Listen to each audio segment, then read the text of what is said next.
മച്ചന്മാരെ, കൊമ്പൻ മീനുകളുടെ വിഹാര കേന്ദ്രമായ ഒരു തകർപ്പൻ സ്പോട്ടിലാണ് നമ്മുടെ ചൂണ്ടപ്പുലികൾ ഇന്ന് വേട്ടയ്ക്ക് എത്തിയിരിക്കുന്നത്. മച്ചന്മാരെ, ഏരിക്ക് വേണ്ടിയിട്ട് നമ്മൾ ചാളപ്പീസ് ഇടാനായിട്ട് പോവാണ്. ചാളപ്പീസിൽ ഏറ്റവും കൂടുതൽ അടി കിട്ടുന്നത് സെൻറ്റർ ഭാഗത്താണ്. അതുകൊണ്ട് സെൻറ്റർ ഭാഗം നോക്കി തന്നെ നല്ലൊരു പീസ് നമ്മൾ കട്ട് ചെയ്തെടുക്കണം. അധികം ദൂരത്തേക്കൊന്നും എറിഞ്ഞേണ്ട കാര്യമില്ല. ഈ ചാള തൊട്ടടുത്ത് തന്നെ ഇട്ടാൽ മതി. കല്ലുകൾ നമ്മുടെ ഈ പുലിമുട്ടിൻ്റെ സെൻട്രൽ ഫ്രണ്ടിലായിട്ട് ഇഷ്ടംപോലെ ചെതറി കിടക്കുന്നുണ്ട്. മച്ചന്മാരെ, അപ്പോൾ നമ്മൾ കട്ട് ചെയ്ത് എടുത്ത ചാളയുടെ സെൻറ്റർ ഭാഗം നോക്കി തന്നെ കുറക്കുകയാണ് ഹുക്കിൽ.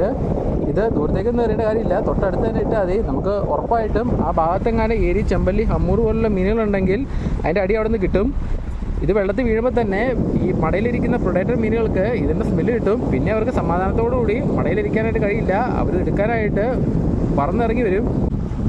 മച്ചന്മാരെ, അഖിലേട്ടൻ ചാളപ്പീസും അതുപോലെ തന്നെ സുരേഷേട്ടൻ ജീവനുള്ള ചെമ്മീനായിട്ട് വെയിറ്റിങ്ങിലാണ്. ആരുടെ ചൂണ്ടയിലാണ് അടി പൊട്ടുക എന്ന് നമുക്ക് ഒട്ടും പിടിക്കാനായിട്ട് പറ്റില്ല. നിറയെ ചെമ്പല്ലി മടകളും ഏരി മടകളും ഉള്ള ഒരു സ്പോട്ടിലാണ് നമ്മുടെ രണ്ടുപേരുടെ ചൂണ്ടക്കാരുടെയും ബേറ്റുകൾ വീണിരിക്കുന്നത്. ആരുടെ ചൂണ്ടയിൽ ആദ്യത്തെ അടി പൊട്ടുമെന്ന് മാത്രമേ ഇനി നോക്കിയാൽ മതി. ഈ മടയിലിരിക്കുന്ന ചെമ്പലികൾക്ക്, ഏരികൾക്കൊക്കെ ഈ ചെമ്മീൻ്റെയും അതുപോലെ തന്നെ ചാളയുടെയൊക്കെ സ്മെല്ല് പെട്ടെന്ന് തന്നെ കിട്ടും. വെള്ളത്തിൽ വീഴുമ്പോൾ തന്നെ അവരത് എടുക്കാനായിട്ട് ഉറപ്പായിട്ട് ഇരിക്കുന്ന മടകളിൽ നിന്ന് ഇറങ്ങി വരാതിരിക്കില്ല. മച്ചന്മാരെ, ഇതിപ്പോൾ നമുക്ക് അടിച്ചു കയറിയ ഹെലികോപ്റ്റർ ഫിഷ് എന്നാണ്. ഇവനെ ഹെലികോപ്റ്റർ ഫിഷ് എന്ന് പറയാൻ ഒരു കാരണമുണ്ട്. എവിടെയെങ്കിലും നമുക്ക് ഇതുപോലെ കുത്തി നിർത്താനായിട്ട് പറ്റും. മറ്റൊരു മീനുകൾക്കും ഇങ്ങനെ ഒരു സവിശേഷതയില്ല. എത്ര നേരം വേണമെങ്കിലും ഇവനിങ്ങനെ നിന്നോളും. ഈ മീന് മെഡിസിനൽ വാല്യൂസ് ഒക്കെ ഉണ്ടെന്നാണ് പറയുന്നത്. പക്ഷേ നമ്മൾ ചൂണ്ട കിട്ടിയാലും ഇവനെ കഴിക്കാനായിട്ട് അങ്ങനെ എടുക്കാറില്ല. തിരിച്ച് റിലീസ് ചെയ്യാറാണ് പതിവ്. ചിലർ ഈ മീനെ തേടി നടക്കുന്നത് കാണാം. മച്ചന്മാരെ, സുരേഷ് ഏട്ടൻ ജീവനുള്ള ചെമ്മീൻ കാശി തരാനായിട്ട് പോവാണ്.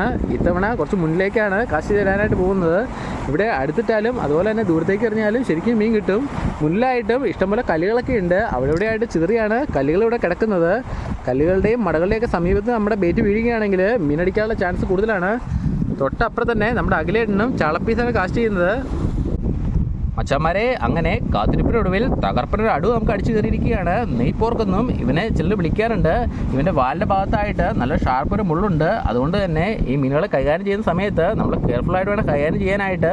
ആ മുള്ള് കൈ തട്ടിയിട്ടുണ്ടെങ്കിൽ നല്ല ബ്ലഡ് വരും. മച്ചന്മാരെ, നമ്മുടെ അൻസാറേട്ടൻ കിടലൊരു നച്ചറേനെ അടിച്ച് കയറ്റിയിരിക്കുകയാണ്. കടൽ കുറച്ച് റഫാണ്, എങ്കിലും ഇപ്പം മീനടി തുടങ്ങിയിട്ടുണ്ട്. ഇനി ഒന്നിനു പുറകെ ഒന്നായി നച്ചറകൾ കയറിക്കൊണ്ടിരിക്കും. മച്ചന്മാരെ, ഈ മീനുകളെ വെട്ടിപ്പിടിക്കൽ അത് വൈദഗ്ധ്യം വേണ്ട ഒരു കാര്യമാണ്. മീൻ കൊത്തുമ്പോൾ കറക്റ്റായിട്ട് നമുക്ക് ഫ്ലോട്ടിൽ അത് അറിയാനായിട്ട് പറ്റും. ആ സമയം നോക്കി നല്ല പവർഫുൾ ഹുക്കപ്പ് കൊടുത്താൽ മാത്രമേ നമ്മുടെ ത്രിബിൾ ഹുക്കിൽ അവന്മാർ ശരിക്കും ലോക്കായി കിട്ടത്തുള്ളൂ. പിന്നെ എത്ര പഠിച്ചാലും മീൻ പോകത്തില്ല. ഫിഷിങ്ങിൻ്റെ ഈ ഹുക്കപ്പിൻ്റെ ടൈമിങ്ങിലാണ് ഈ ഫിഷിംഗ് മെത്തേഡിൻ്റെ വിജയിരിക്കുന്നത്. അതുകൊണ്ട് തന്നെ മീൻ കൊത്തുന്ന കറക്റ്റ് സെക്കൻഡിൽ തന്നെ നല്ല പവർഫുൾ ഹുക്കപ്പ് കൊടുത്ത് അവനെ ചൂണ്ടയിൽ ലോക്കാക്കാനായിട്ട് നമ്മൾ ശ്രദ്ധിക്കണം. മച്ചന്മാരെ, കാത്തിരിപ്പിനൊടുവിൽ ഒരു ഇടിവെട്ട ഐറ്റം കരക്ക് കയറിയിരിക്കുകയാണ്. ഇത് നമ്മുടെ ക്യൂവിൻ്റെയും അതുപോലെ തന്നെ വളകോടിയുടെയൊക്കെ ഗണത്തിൽപ്പെട്ട ഒരു തകർപ്പൻ മീനാണ്. നല്ല കിടലൻ ടേസ്റ്റാണ് ഇവന്. വളരെ അപൂർവമായി മാത്രമേ ഇവനെ നമുക്ക് ഇവിടുന്ന് കിട്ടാറുള്ളൂ.